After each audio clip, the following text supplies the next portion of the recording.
This portion of the news brought to you by McDonald's. McDonald's, I'm loving it. A 39-year-old American man is counting his blessings tonight after being rescued by the United States Coast Guard. U.S. authorities spotted him on Keysau Bank yesterday after reportedly drifting on a dinghy for 5 days.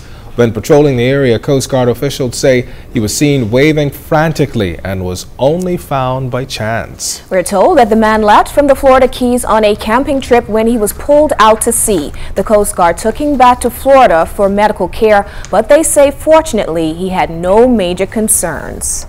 Well, residents on Rum Cay crowded the island's administrative complex Monday afternoon, and they were pretty upset about, or pretty excited to hear from members of the Constitutional Commission who were on the island to explain in detail proposed amendments to the Constitution. Cleopatra Murphy has the story.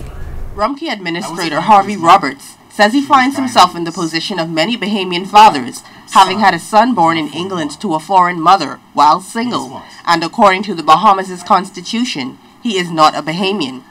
It is for this reason the administrator says he believes in the Constitutional Commission's message of educating the public on the need to reform the Constitution to bring about equality between Bahamians with regards to citizenship.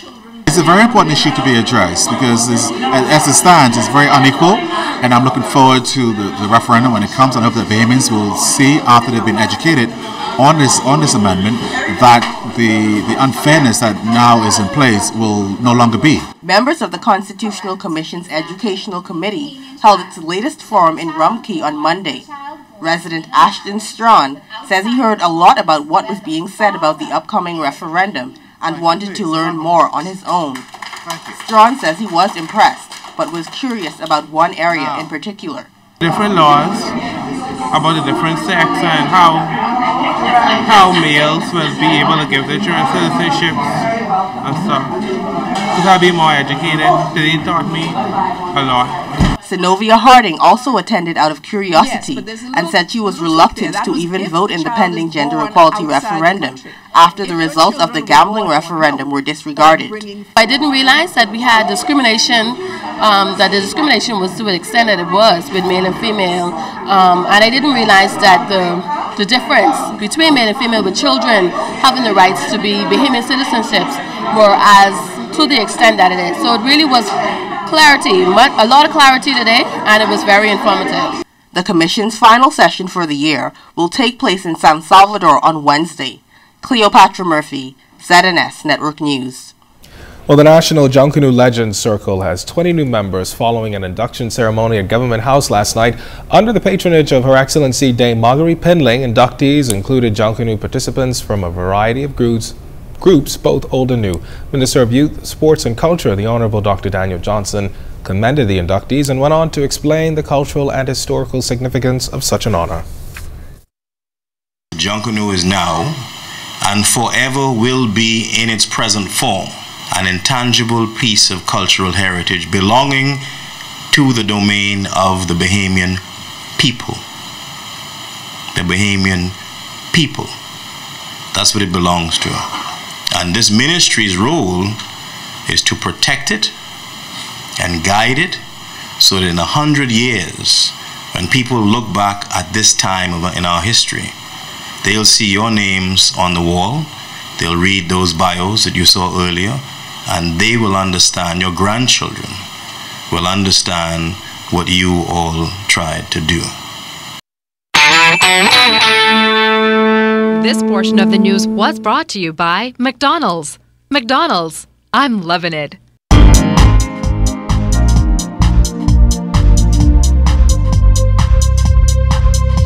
This is your Royal Fidelity Business News. I'm Sia Scatterly.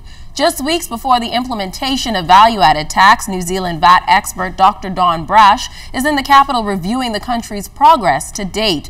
He congratulated the government on its ability to significantly lower the amount of customs duties exemptions. Otherwise, it would pose some serious challenges.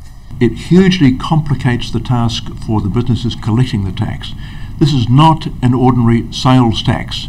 In other business news, officials of NAI Bahamas Realty Commercial announced today that 31 leases were negotiated for 2014, a record year for the company. Transactions included office, retail, and warehouse spaces. And in international news, the price of Brent crude oil has fallen below $59 a barrel for the first time since May 2009. After dropping below $60, the Brent price then fell to $58.50 a barrel before recovering slightly to $59.01. Oil prices have now nearly halved since June as a result of waning demand and increased supplies. The latest fall was triggered by news of a fall in industrial activity in China, the world's second largest consumer of oil. This has been your Royal Fidelity Business News.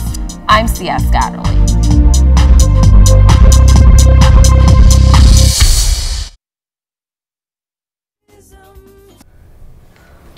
Well, you might have seen the ad on ZNS Network for the past few weeks. Yes, children in the Bahamas AIDS Foundation's after-school program need your help this holiday season, and Starbucks, Scotiabank, and the ZNS Network are teaming up to be the difference. One partner is taking a novel approach to making the holidays special for some very special children.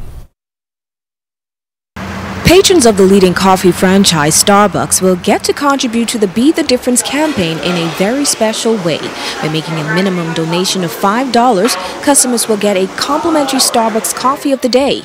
Director of Business Development at the John Bull Group, Inga Boleg, says the donation is well needed. But our theme this year is Let There Be Bright. And so how do we let there be bright, let there be light? How do we bring cheer into the lives of these persons that the AIDS Foundation, that they care for, more so the children? When we think of Christmas, certainly children would be at the forefront of our thoughts during that occasion. So we want to bring some joy to these kids, and we need your help. We need your help.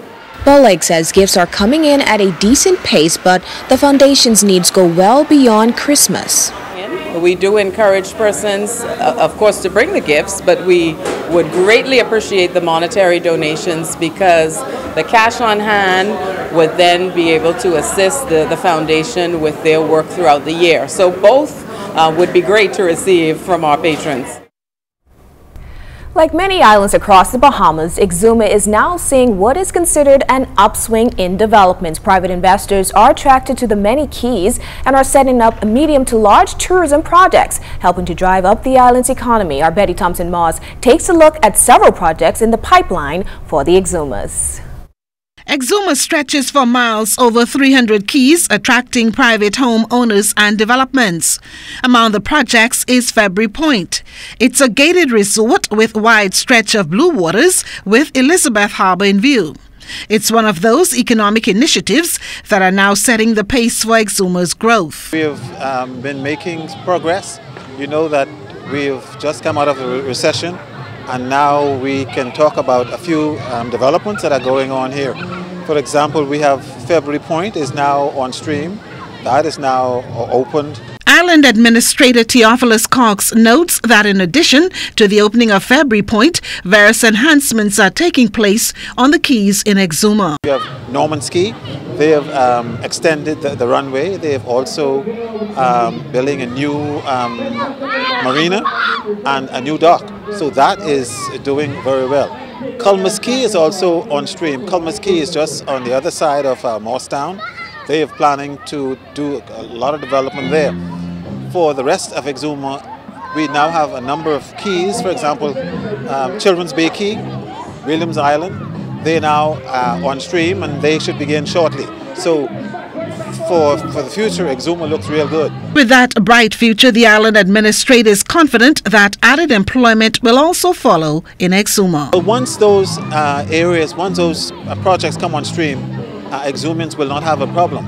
Right now, we're still in progress, and we're looking forward to those projects coming on stream for us. And with more developments, consideration is being given to road expansion in the community. We've had the developers coming in to look at a new bypass road for us, because the road coming into Georgetown is usually congested, and for those vehicles, those heavy equipments, it is difficult.